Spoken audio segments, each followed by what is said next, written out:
is the book of Esther. Ahasuerus was the ruler of Persia. It mentions 127 provinces. It was a very huge area. Anyway, he had a big feast for the men.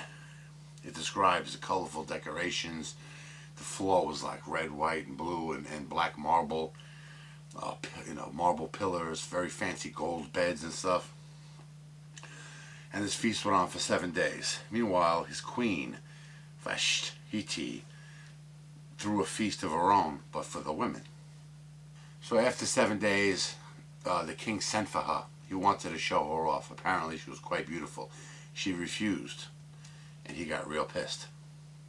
One of his men, Mamukan, talked him into dumping her and sending word to all the provinces that every man is in charge of his own castle. It doesn't say those words, but I'm just summing up for you what the letter said. Women is to obey man. Meanwhile, there's this girl. Her name is Esther. It also says she's also known as Hadassah. And this guy Mordecai raised her as his own, like his daughter. Anyway, Esther was put in a group with other women to be cleansed and rituals. Apparently for years. She was being prepped as maybe a successor to, she could be queen one day. One of the king's men, this top dog named Haman, he was secretly plotting against the Jews. Eventually, Esther's picked as the queen.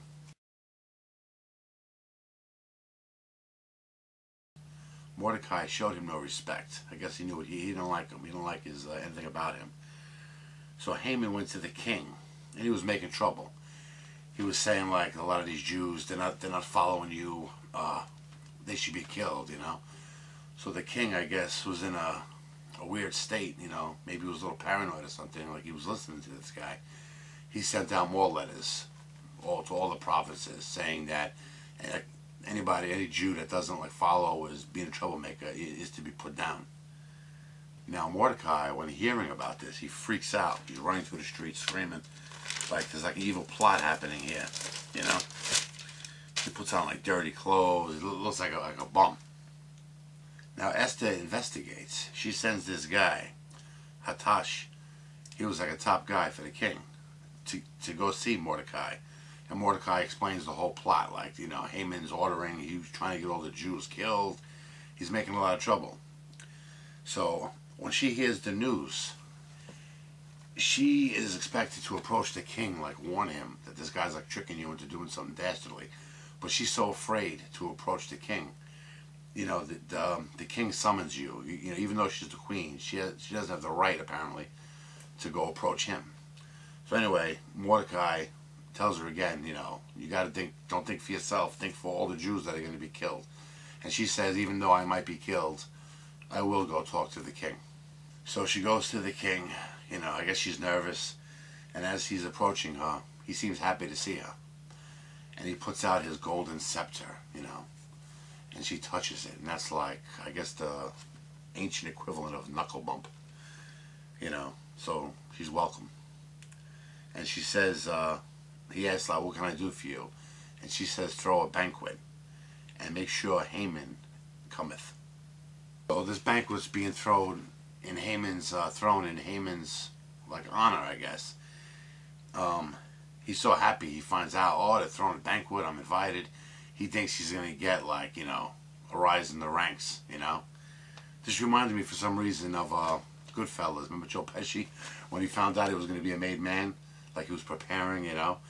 He even went home to his family and was talking to them, saying, I'm a big cheese now. They're gonna do this for me and that for me. I'll have more power, this and that. Little did he know, his plans were starting to fall apart. So Haman's I guess walking towards the kingdom, walking around the kingdom, and he sees Mordecai again. And of course Mordecai shows him no respect. So Haman shrugs it off though. He's pissed off, but he lets it go, He's thinking to himself, I'll get this guy. Anyway, he orders his men to build a gallows, 50 cubits high. He wants to hang this guy, So his men build that, they prepare it. And this is intervention. The king couldn't sleep. I guess he had insomnia, a lot on his mind or whatever. So he started reading records, like on things, what's going on in his kingdom, and he sees that guy Mordecai did something good. He like ratted out these two guys that meant harm for the king. So the king, hearing of this, it wasn't brought to his attention until he read it. So he sent Haman to give him clothes and a horse and, trot him through town like a hero. Like Mordecai did something really good for the kingdom. So after he did it what he was told to do, Haman was like crying and babbling. He realized, uh-oh, like everything's falling apart. Like, this guy I wanted to hang, on the gallows, now is being honored by the king. And again, he went home, but this time, instead of telling his family the great news, Haman had to tell his family the bad news, that everything was falling apart and like they're angling against me now. Trouble was upon him. So now they're at the banquet, and the conversation shifted to the king, asking Esther like what does she want him to do, So she kind of explained the plot, that this guy was plotting this and plotting that, and and the king had Haman killed, hung on the same gallows that he was going to kill Mordecai on. Then later she explained everything to the king, how Mordecai was actually her family, her uncle, and the king gave Mordecai the ring that he gave to Haman, like I guess to show respect. Look, was that the first example of a regifter? He gave the ring to Haman, he hung him, then he took the ring off his dead finger and gave it to Mordecai. Then she asked the king to send out more letters, reversing the first letter of killing all the troublemaker Jews. Now I guess the Jews had a little more juice, they were kind of in with the king, and they were killing lots of troublemakers, including the 10 sons of Haman. They hung them all too, eventually. But it's interesting, they said they killed them, they killed like all these troublemakers, but they didn't take the spoils, like they didn't take nothing from them. They just killed the troublemakers, and I guess left the rest of the families or whatever out of it. Then it says Mordecai went on to be a very powerful man. He was like, right-hand man to the king. This is another instance where God isn't mentioned in this, he has no part really in this book. It's all mankind, solving things for themselves and getting out of situations. So I guess that's one of the things that makes this book pretty interesting. But it just as easily could have been called, the Book of Mordecai. He seems to be more the main character in this story, in this book. Well, anyway, see you next time.